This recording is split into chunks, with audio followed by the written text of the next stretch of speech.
Ka-Office u District Sports Officer Ribhoy District menta ka Sngi ka arpunyaw tarik jeliw kala Sdang no ya ka district level inter-school football tournament Subroto Mukherjee Cup arjar apu ar Ribhoy District.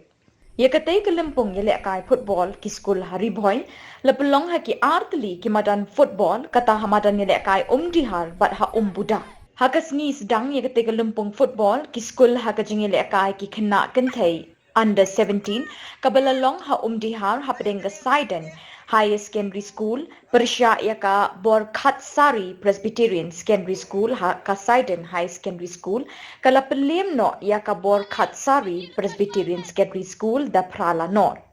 kat ba ka Jingialehkai ki kena Shinrang under 14 hamadan buda ka Christian High Secondary School kala laban pelim no ya ka Ribhoy Presbyterian High Secondary School da Saula Nor. Hakatay kalimpong Jingialehkai football ki school kabalalong hamadan dihar lawan ban Ayman Sim do President ka Ribhoy District Sports Association uba RB Shadap haka jingadan ringkat uba Bobby L Longbet DSO Ribhoy District lembat ki referee bat ki official.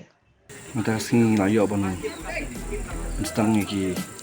ya ni ke district levels Subroto Cup jaka Ribhoy District te haju opor ni layo Sdang ka madan jaka muda Tuntah patah ni ka madam jangka dihar ni kirmen ba nak ni ka tournament ni yo bon ki kena thei Shinrang under 14 under 17 boys but under 17 girls kama kini khmat ni ka Ribhoy but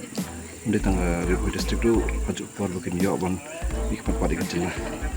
te kirmen ba ni tournament lang ka ba seiso